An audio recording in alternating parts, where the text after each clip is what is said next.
Olá, bom dia. Hoje é terça-feira, dia 2 de agosto de 2016. Eu sou Paula Paparelli e esse é o Bom Dia Baixada, ao vivo pela Santa Cecília TV.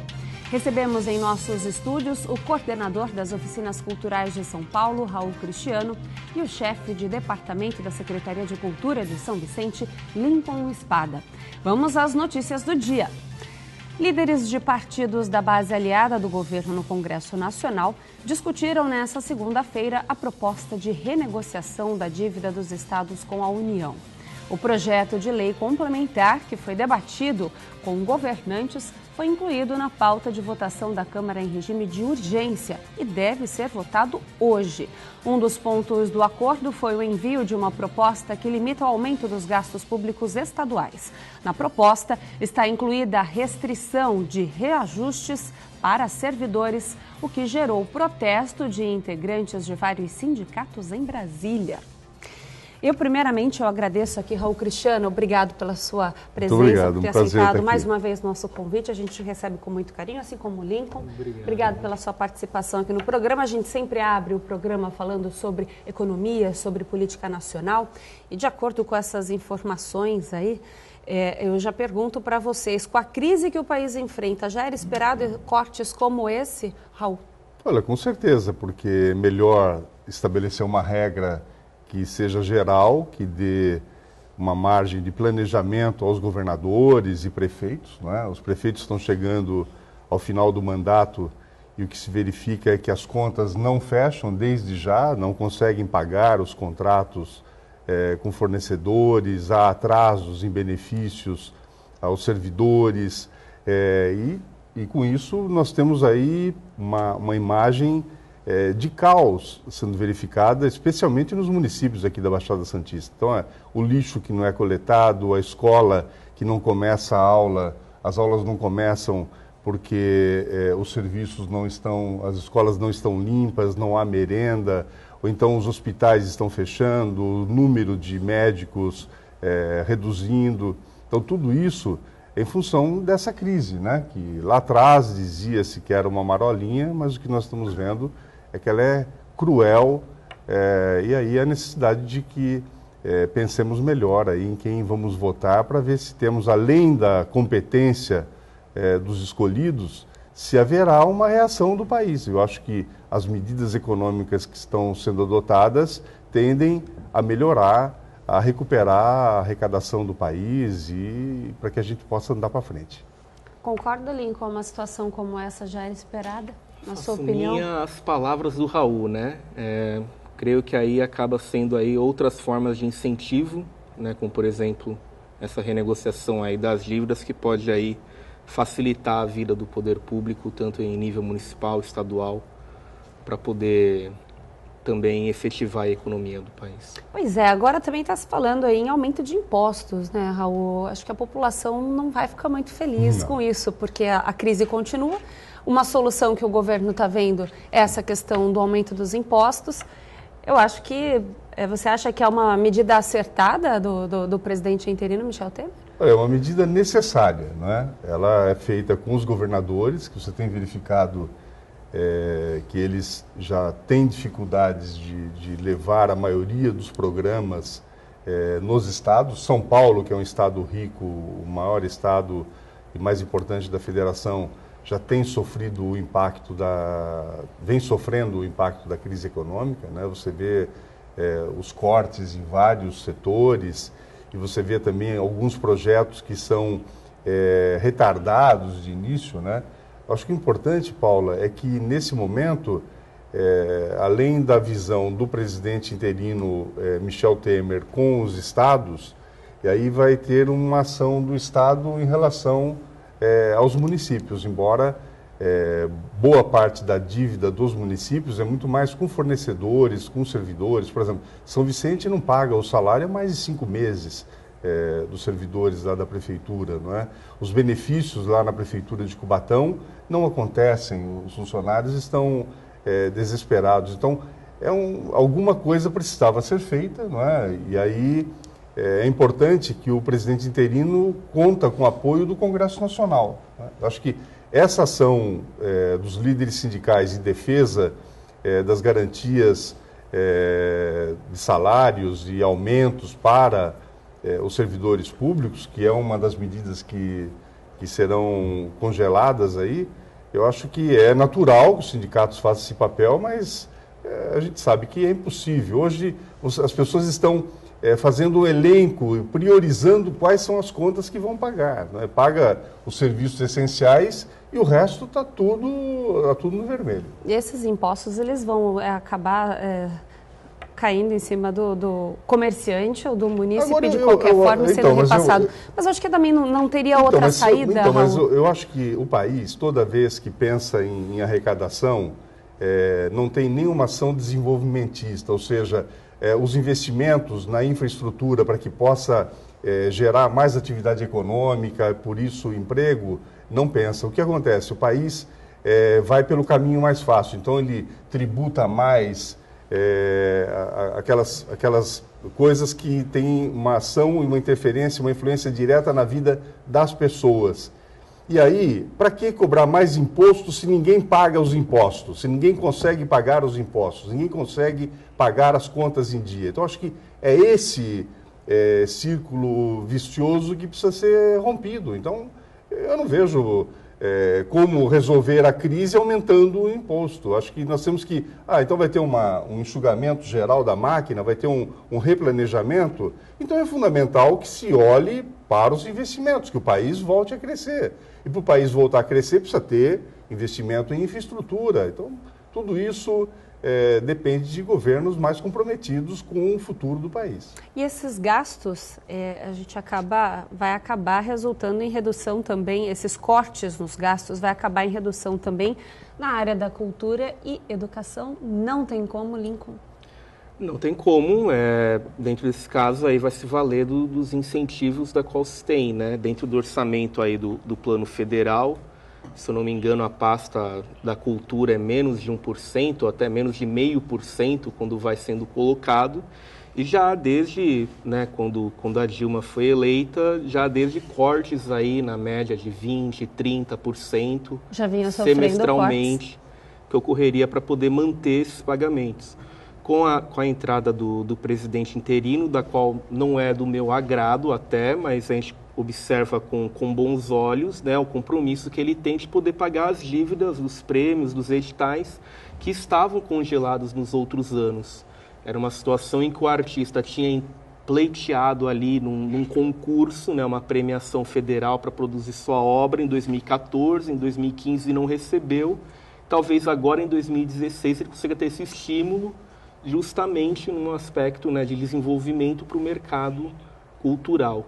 Então, creio que essa é a saída da qual eles estão tendo que tomar, né, com certa impopularidade, mas é o que pode garantir aí no futuro esse primeiro fomento à cultura novamente. Raul, além dos gastos sobrarem para os contribuintes, para o cidadão, a gente ainda vai ficar, com certeza, vai prejudicar a parte da educação e com certeza da cultura. Olha, com certeza. Outro dia eu participei do programa aqui no Bom Dia do Baixada e estava com o Luiz Guimarães, secretário de comunicação aqui da prefeitura, e nós estamos discutindo justamente essa questão, né, que a cultura acaba sendo sempre aquela que sofre mais na hora dos cortes, né, porque você coloca a cultura ou a saúde, né? Então, você coloca um choque de realidades, de necessidades das áreas, não é? E a cultura acaba sofrendo muito. Há um projeto que tramita no Congresso Nacional há muitos anos, que o orçamento da União devesse reservar 2% para o governo, para a União, para o governo federal, para o Ministério da Cultura, 1,5% para estados e o Distrito Federal e 1% para os municípios, né? Que isso deveria compor o orçamento para a cultura geral, tal. Quando a gente olha as outras áreas, por exemplo, a área da educação, o orçamento precisa ter uma previsão de 25% dos investimentos. Agora, esses 25% de investimentos, numa arrecadação caindo, você tem 20%, tem uma quantidade menor de recursos sendo drenada para a educação. Agora, há uma limitação. A cultura não. A cultura você vê cortes de programas, você vê E você observa muito na cultura, nos equipamentos, não é? Nos cuidados com a manutenção dos equipamentos. Não há uma cultura de manutenção, de conservação dos teatros, das bibliotecas, das salas de leitura, enfim, de todos os espaços de atuação, das oficinas e tal. E aí você começa a sentir que você não tem um número de atividades que você previa, e isso vai criando uma cadeia de insatisfação e de falta de atenção à população. Sempre resulta, sobrecai na população. Vamos falar rapidamente, a gente já vai chamar um intervalo comercial. Não tem como a gente não falar da questão do impeachment, parece ser de interesse maior da população. Será que cabe ainda perguntar? Existe a probabilidade disso não acontecer, do impeachment não acontecer, na sua opinião, Raul? Olha, eu acho que vai acontecer, porque é uma tendência nacional, né? A população está mobilizada, tem os dois lados se colocando. Eu sou favorável ao impeachment e à continuidade desse governo interino até novas eleições. Acho que nós temos que pensar, nós elegemos, ou seja, a maioria da população elegeu Dilma e Michel, né?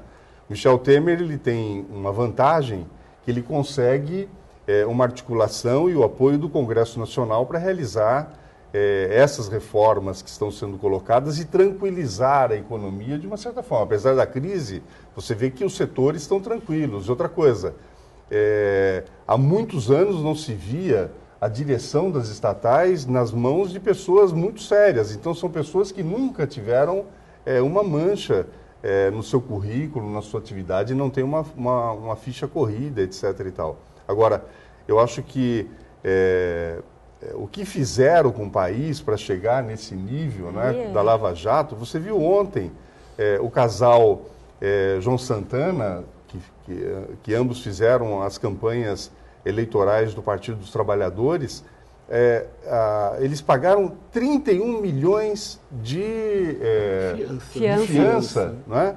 Então, imagina quanto de recursos que foi drenado. Eu acho que realmente hoje cabe aquela máxima, né? Nunca antes na história desse país se viu tanta bandalheira, né? Eu acho que em alguns jornais estampa o rosto dela sorrindo, tanto quando ela foi presa quanto agora que ela foi. O mesmo sorriso. Então. O mesmo sorriso, isso foi questionado aí pela imprensa toda. Lincoln, para a gente encerrar esse assunto, você concorda com a questão, o impeachment é algo já certo? Ele é contra o impeachment. Eu sou contra o impeachment, né? Sim. Até bom que aí já chama os dois lados. A gente vê a questão da Dilma como um fator simbólico, né? Uma mulher da qual era uma pessoa que era técnica. Uma das poucas pessoas que está aqui que veio no programa que é contra o impeachment. Eu quero saber essa opinião, realmente. E aí, dentro dessa situação, né, pelo fator simbólico da qual ela representa, de uma força, né, da qual era carregada de outras gerações, com Brizola, depois com Lula, da questão de ter aí as mudanças, né, na questão da política de esquerda. O que acontece é que dentro do impeachment em si, né, a gente não vislumbra ainda, não tem a certeza ainda de que houve o crime. Provavelmente com julgamento, né, porque existem muitos juristas a qual cada um aponta os dois lados. Então deixa a gente à mercê de poder escolher, com exceção de brigar na hora do jantar quem é contra e quem é a favor do impeachment, né? Porque casais acabam brigando, amigos de longa data, é uma situação... Tem descurtida no Facebook até, você pode não acreditar...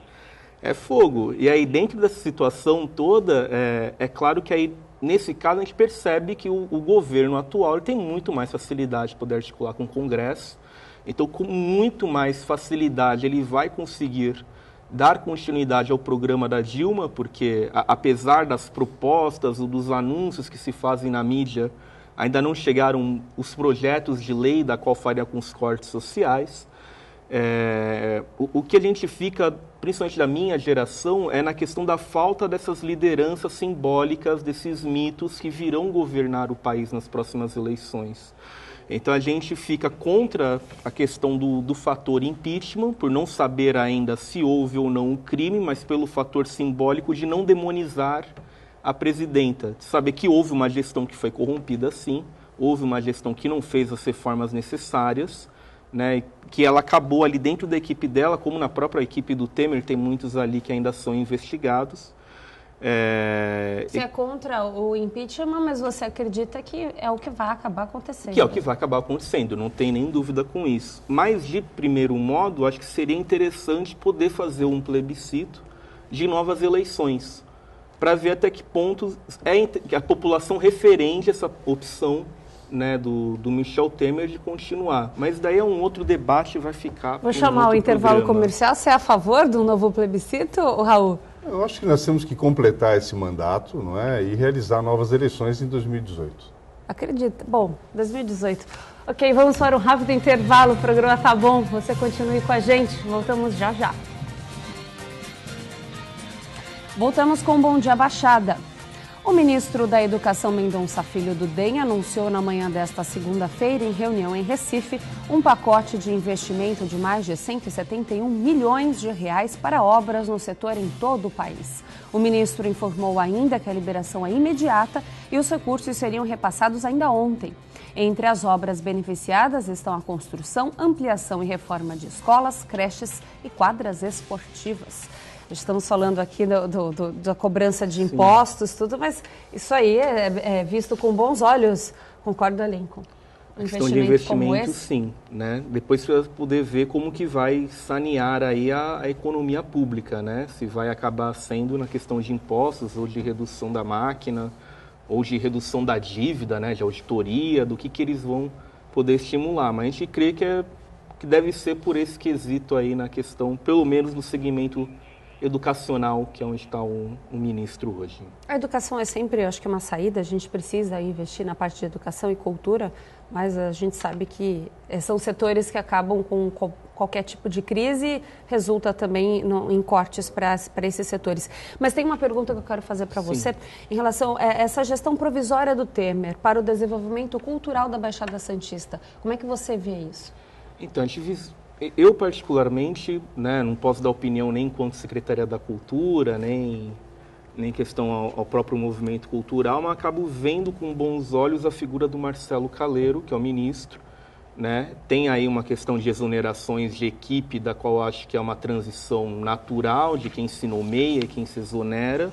Mas a figura dele no Rio de Janeiro, quando fez um trabalho, se eu não me engano, com 15% do que é o orçamento que o MINC tem hoje, acabou sendo propício para as culturas populares e de periferia de lá da cidade. Claro que a gente não concorda, os artistas, com o governo interino, mas a gente vê que a figura do Marcelo representa, né, uma certa estabilidade assim, para a situação.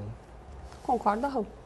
Eu acho que ele está tomando todas as medidas e é uma figura muito, como fala, forte para o diálogo, né? Acho que é muito importante que ele continue dialogando. No Rio de Janeiro ele fez um trabalho que catapultou para o Ministério, do contrário ele não teria ido para o Ministério.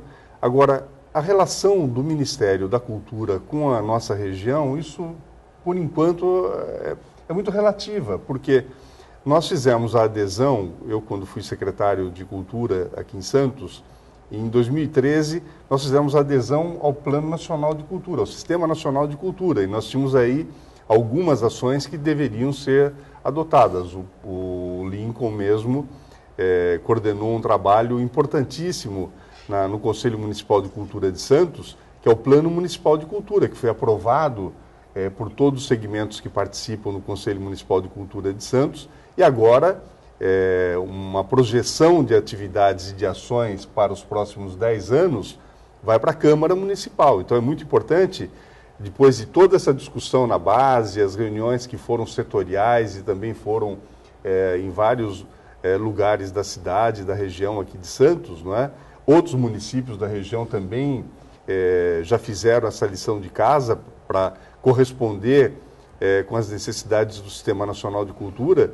E agora nós vamos acompanhar esse processo na Câmara Municipal. Então, os atuais vereadores, não sei se eles pautarão esse tema ainda este ano, mas acho que é muito bom que o eleitor que vai escolher o seu candidato pensando na cultura do município, que pergunte para os candidatos como é que ele vê a questão da tramitação do Plano Municipal de Cultura. Agora, as leis de incentivo, a Lei Rouanet, os PROACs, editais e PROAC, concurso PROAC e ICMS, são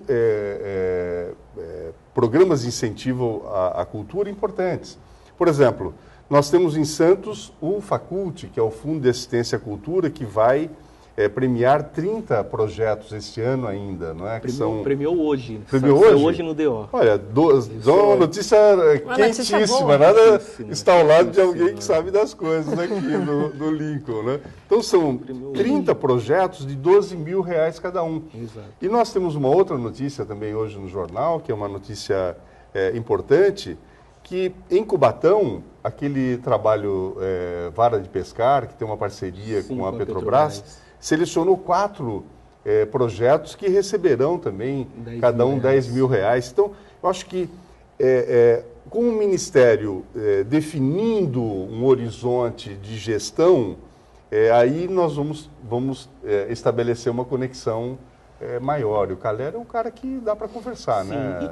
E vale ressaltar que, assim, independente do partido ou da pessoa que estiver à frente do Ministério, tendo essa estabilidade, que é o que a gente espera, ele garante em si os programas federais que, de certa forma, não interferem muito, né, na questão do poder público, depois com esses planos de cultura, que aí sim vão ser ativados, mas interferem sim na Baixada Santista, como, por exemplo, os festivais. A maior parte dos festivais contam com leis de incentivo, né? O Santos Jazz Festival, o F7, o Cubatão da Nave inclusive. Exato. Então, exatamente. Se não houver a estabilidade, né, do Ministério da Cultura, essas figuras que são importantes, a gente acaba perdendo essa oportunidade de poder ter esses festivais, né? Com a lei de incentivo, que foi a Lei Rouanet, foi possível, porque quem é contra a Lei Rouanet é porque não entende ainda o processo, né, de captação, que pode haver, sim, em alguns casos, aí, alguns desvios de empresas que estão sendo investigadas em outros cantos, mas a Baixada Santista foi com ela que permitiu, por exemplo, reformar o Teatro Guarani por inteiro,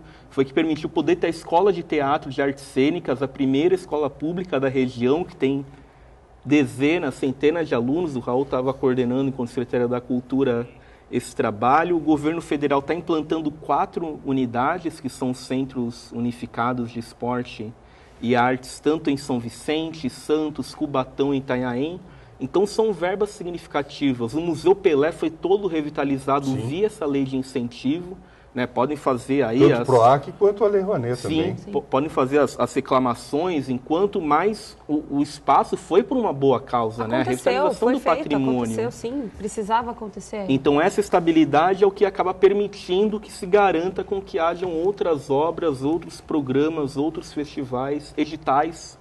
E os festivais, agora nós vamos entrar na temporada de festivais. Agora, no mês de setembro, você tem o Festa do Teatro, você tem o Curta Santos, você tem o Mirada, que é um evento do Sesc, você tem a Tarrafa Literária, você vai ter o Festival Internacional de Imagem Valongo. Sim. Então, são eventos que têm o anteparo aí da Lei Rouanet, de PROAC. Agora tem um detalhe, que eu sei que nós temos agora pela manhã, vou aproveitar para dar um recado, viu, Paula? Agora de manhã nós temos muitos empresários da região, muitas pessoas que são vinculadas à área que autoriza os patrocínios, os incentivos, etc. e tal. Olha, com a suspensão dos patrocínios pela Petrobras, que era a empresa que mais investia na Lei Rouanet e nos programas de incentivo à cultura, esses festivais eles podem acontecer com muita dificuldade, porque eles têm autorização de captação. Quando eles têm a autorização da Lei Rouanet ou do PROAC, não significa que eles já receberam o dinheiro para fazer. Não, eles receberam uma autorização de captação. Então é muito importante que na sua reunião, logo mais, com a diretoria da sua empresa, identifique esses eventos que vão acontecer aqui na região, que eu sei, tenho certeza absoluta que estão precisando do seu apoio. Tá certo, vamos chamar um rápido intervalo comercial, depois a gente volta, porque a gente já estourou bastante tempo.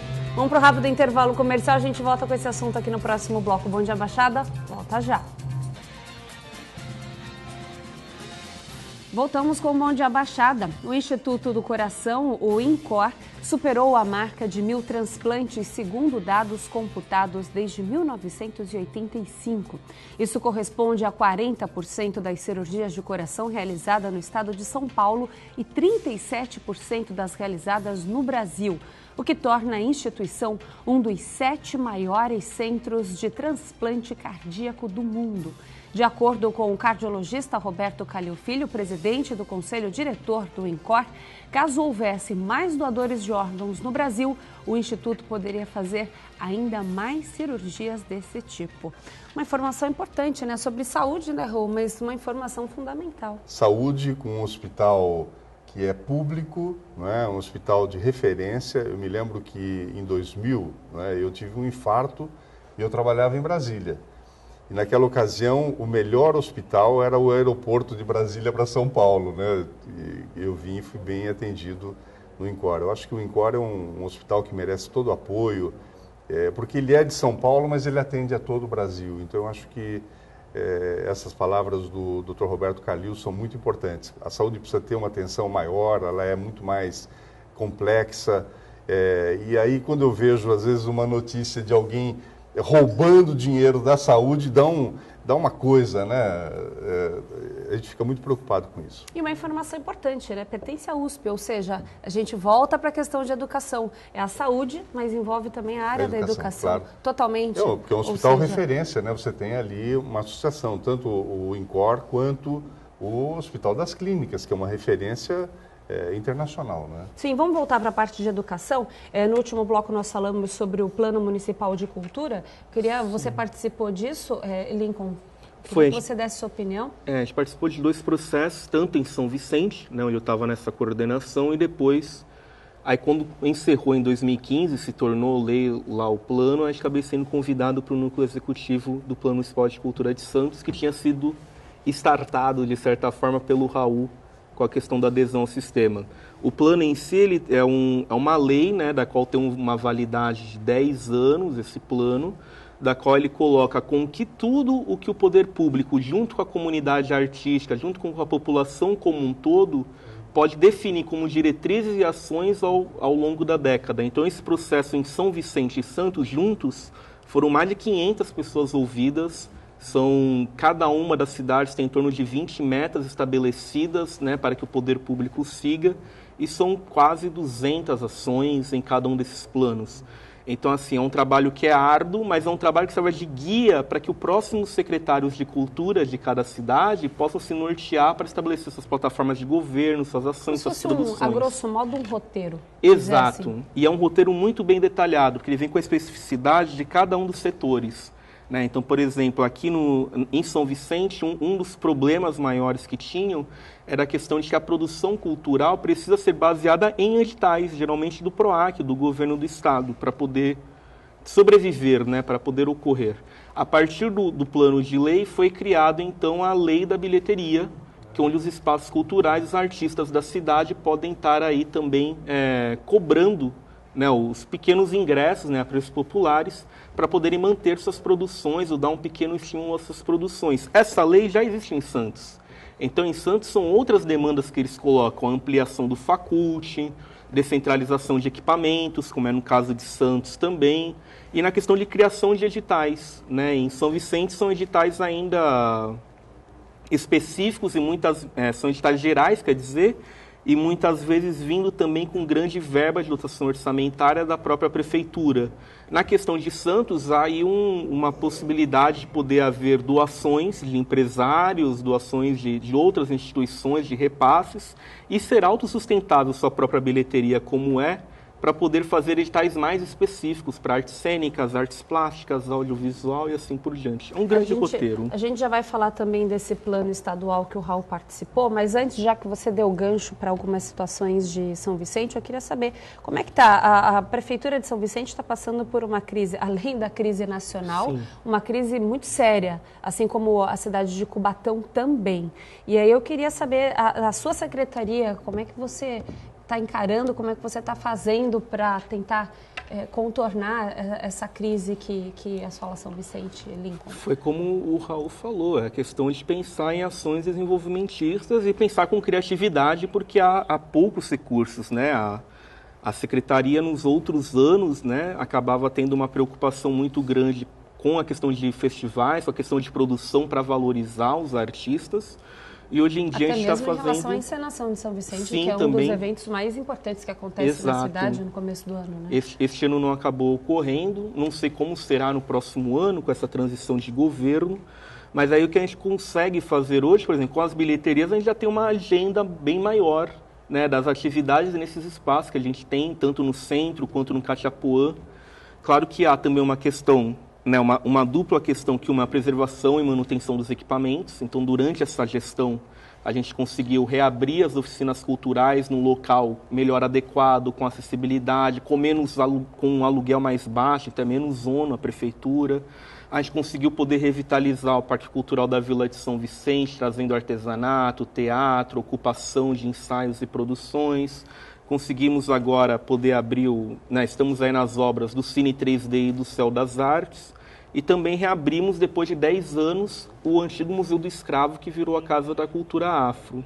E a outra questão é que, dentro dessas ações criativas, até um convite que o Raul fez para um seminário em Limeira, né, que era de políticas culturais, a gente tinha ouvido ali uma ação e acabamos implantando na cidade. Então, a gente tem hoje a Lua Marina, que é a técnica de cultura, que ela oferece gratuitamente assessoria aos artistas para escrever projetos para participar dos editais.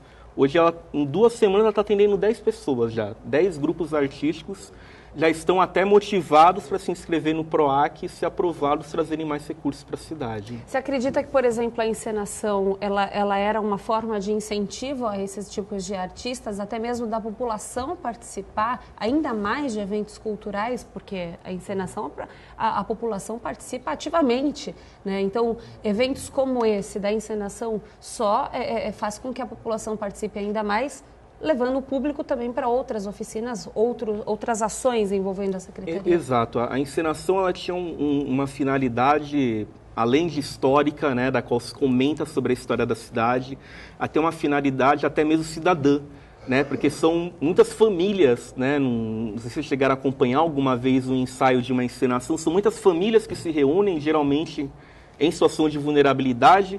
Às vezes, eu ia entrevistando pessoas, tinham mulheres já idosas que ficavam o ano inteiro esperando um familiar chegar para poder vê-la na encenação. E ela passa 3 meses, o ano inteiro esperando para chegar aqueles 3 meses, onde ia fazer um ensaio com amigos, rever pessoas. Tem muitos casais que se formaram, tem muitas outras famílias que existiram, muitos grupos artísticos que se criaram a partir desse encontro, desse congraçamento da encenação de São Vicente. Claro que é um evento de suma importância para a cidade. O maior evento de arena. O maior evento isso é em areia de praia isso não continuar mundo, acontecendo. Né? Mas aí vai necessitar aí de poder rever como que vai ser essa produção para os tempos futuros. Fica aí uma preocupação para o futuro prefeito, para a futura administração, como também a preocupação junto com o plano de cultura, né, de poder seguir o que a demanda dessa população está aí apresentando. Entre elas, a garantia da encenação. Mais uma perda, né? Não tem encenação, mais um... A gente acredita que não está tendo uma comoção para que ela aconteça, dificilmente deve acontecer ano que vem. Não há tempo hábil, pelo menos 6 meses, é pouco tempo, Lincoln, para se organizar para um evento como esse. 6 meses do pensamento. A gente sabe, tem uma entidade lá da qual já se preocupou e até realizou em menor proporção o Instituto uma Histórico encenação e Geográfico lá de São Vicente. Né? Eles também já planejaram, de certa forma, fazer este ano. Não sei como será 2017, aí fica... Uma incógnita, Raul. Eu acho que é importante que a sociedade que também interage e participa, não é? Ela assuma.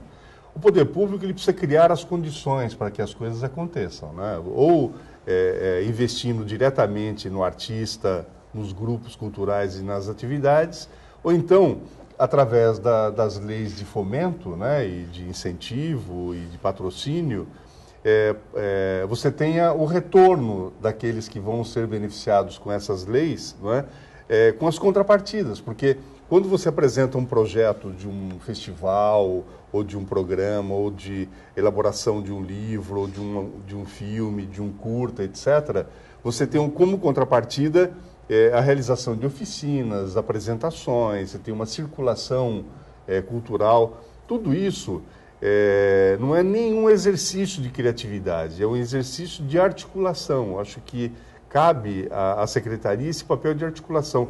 E o Amaury, secretário de São Vicente, que tem na equipe uma figura como o Lincoln, né? Imagina, eu gostaria, quando estive secretário, que ter um cara como o Lincoln do lado, né? Porque o Lincoln ele tem um senso crítico muito importante, é uma figura que enxerga a cultura regionalmente e tal. Agora, a região, ela tem dado passos muito importantes no sentido da integração dos recursos, né? Desses parcos recursos. Por exemplo, o CONDESB, que é o Conselho de Desenvolvimento da Região Metropolitana, ele tem uma Câmara Temática de Cultura, e essa Câmara de Temática reúne os secretários dos 9 municípios e já começam a fazer coisas comuns. Grupos de Cubatão se apresentam em Santos, que se apresentam em Peruíbe, que faz um trabalho em Itanhaém. Então, acho que essa integração é muito importante e eu vejo isso muito claro, especialmente no setor da cultura. Plano Estadual de Cultura. O Plano Estadual é uma ação macro desta que o Lincoln participou tanto em São Vicente quanto em Santos, também para 10 anos. O processo ainda vai ser discutido pela Assembleia Legislativa de São Paulo e um dos focos principal foi a interiorização, né? Por exemplo, a maioria dos municípios do estado não possuem um teatro, não tem uma biblioteca adequada, não tem um espaço, um centro cultural para realizar as atividades, não tem uma secretaria, mas a secretaria às vezes não importa. O que importa é ter um articulador das ações culturais no município. E o plano, ele tem um foco também de você restabelecer a distribuição do PROAC, ICMS, PROAC e editais, para que você possa ter percentuais atendendo regiões que não foram agora já atendidas. É metade, já é né? metade. Então, essas questões, a partir do plano já tem essa orientação. Agora, você, com os planos municipais de cultura, os políticos, aqueles que vão assumir as prefeituras, as câmaras municipais, não precisa inventar nada. Se você pegar e ler esse plano e verificar quais são as projeções de 10 anos, vocês podem pensar e ajudar a detalhar como fazer cada um daqueles pontos. Então, é um norte importante. Eu diria que é uma bíblia a ser seguida por todo político. Aí, não, olha, nós estamos falando de cultura, mas outros setores também têm. A questão ambiental tem seus planos, a questão habitacional, a reforma urbana, a mobilidade urbana regional, são questões importantes, todas elas têm preceitos. Então, se você não se identifica com a cultura, o teu foco é a mobilidade ou o meio ambiente, busque as informações que vão nortear para você não ficar falando coisas impossíveis aí agora para tentar ganhar o voto das pessoas. É fundamental essa informação do Raul. E acontece hoje em Santos a Ação do Coração, um evento que já virou tradição, está programado para ter início a partir das 10 horas da manhã na Praça Mauá, no centro da cidade. Em razão disso, as ruas próximas ao local já estão interditadas e vão ficar já estão interditadas desde as 10 horas da noite de ontem. A previsão é de que o evento termine por volta das 3 horas da tarde. Faz parte da ação apresentações de música e teatro. A iniciativa também recebe doações de alimentos não perecíveis, agasalhos e brinquedos que serão destinados a famílias carentes. O ato de solidariedade conta ainda com milhares de corações que cobrirá toda a extensão da Praça Mauá. Vale a pena participar, então as ações aí acontecem a partir das 10h30 da manhã. Nós vamos para um rápido intervalo, onde a Baixada volta já e você continue com a gente. Estamos de volta com o último bloco do Bom Dia Baixada. Centenas de desempregados participaram de um protesto na manhã desta segunda-feira em Cubatão, na Baixada Santista. Muitos dos manifestantes estão há cerca de 3 anos desempregados e trabalham apenas em bicos, sem perspectiva de emprego. Os protestantes foram até a refinaria Presidente Bernardes para tentar uma reunião com a direção da empresa. Eles querem que uma porcentagem das vagas de emprego do Polo Industrial de Cubatão seja reservada para os moradores da cidade. Tá aí o que a gente estava falando, a crise que assola São Vicente também atinge e muito a cidade de Cubatão, né, Raul? Atinge bastante, e aí essa reivindicação, uma reivindicação antiga, mas já há um pacto pelo emprego em Cubatão e as indústrias já priorizam pessoas que têm qualificação e que vivem em Cubatão. Aproveitar, Raul, e te perguntar em relação à cadeia velha, já mudando de assunto um pouco aqui. A cadeia velha foi reaberta essa semana. Boa notícia para os santistas. Uma excelente notícia, né? A cadeia velha passou por reformas, ela foi restaurada, foi reformada e revitalizada, está toda moderna, né? Manteve as características originais dela, porque é um prédio tombado pelo IPHAN, pelo CONDEFAT e pelo CONDEPASA, então tem uma proteção enorme. Desde o início dos anos 80, ela não tinha uma reforma tão grande como foi desta vez, e ela foi toda climatizada, as celas têm ar-condicionado, você tem elevador que facilita a acessibilidade para o primeiro andar, que é um espaço onde vamos ter exposições e oficinas e a parte administrativa. Mas, para ser bem sintético, eu queria dizer o seguinte, que ontem nós vamos ocupar a cadeia agora em etapas, não é? Sim. Então, ontem abrimos as portas com funcionamento da sede da Oficina Cultural Pagu, que é uma das 15 oficinas que eu dirijo no estado. Então, a Pagu já está lá, a Mônica, o Ricardo Vasconcelos, o Antônio Joaquim e a equipe que atua no suporte. Em breve nós vamos ter mais pessoas, mas os equipamentos que nós compramos, eles são equipamentos que vão começar a chegar agora no mês de agosto, algumas coisas já chegaram, não é? E aí nós vamos ter a implantação de uma sala multimeios para cultura digital. Nós vamos ter uma sala para teatro e dança, uma sala para teatro e circo, um ateliê de artes visuais, que as pessoas vão poder trabalhar lá, artes plásticas, pintura, etc. Não é?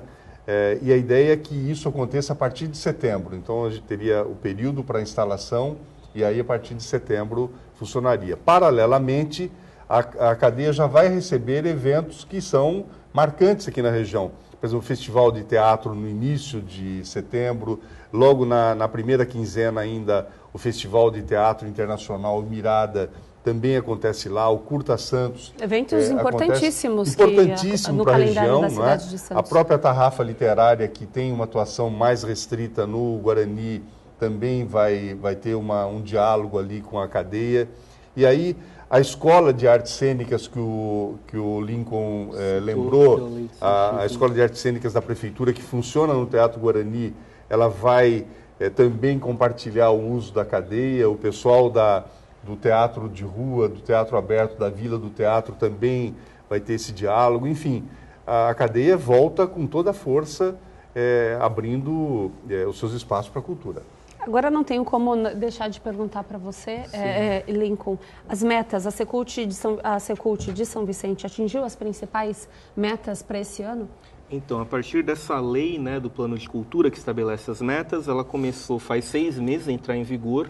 Então, as metas a gente está alcançando aos poucos, né? Nesse primeiro semestre a gente está se preocupando com a parte de legislação, como houve essa questão da lei da bilheteria, tem outras 3 que estão aí em tramitação, 3 projetos. Uma que é sobre a regulamentação do artesanato em outras praças, além da 22 de janeiro, as manifestações artísticas em espaços públicos, na rua, e a terceira que é sobre a criação de um filme commission, como ocorre em Santos, então em forma de captar incentivos e depois devolver aí por forma de editais aos grupos artísticos da cidade.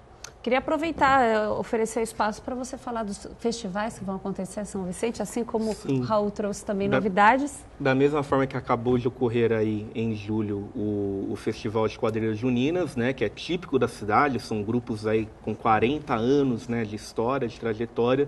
Provavelmente no segundo semestre já tem uns grupos de teatro que vão repetir novamente o Festival de Artes Cênicas da cidade, da qual a Secult apoia na seção de lugares. E creio que esse será o principal evento nesse segundo semestre aqui no ano em São Vicente. Tá certo, eu só tenho que agradecer aqui as informações que vocês trouxeram, discutir educação e discutir cultura é sempre fundamental. Raul, obrigado por você ter vindo no programa mais uma vez. Obrigado a você, Paula. Um prazer enorme estar aqui com o Lincoln também, um querido amigo.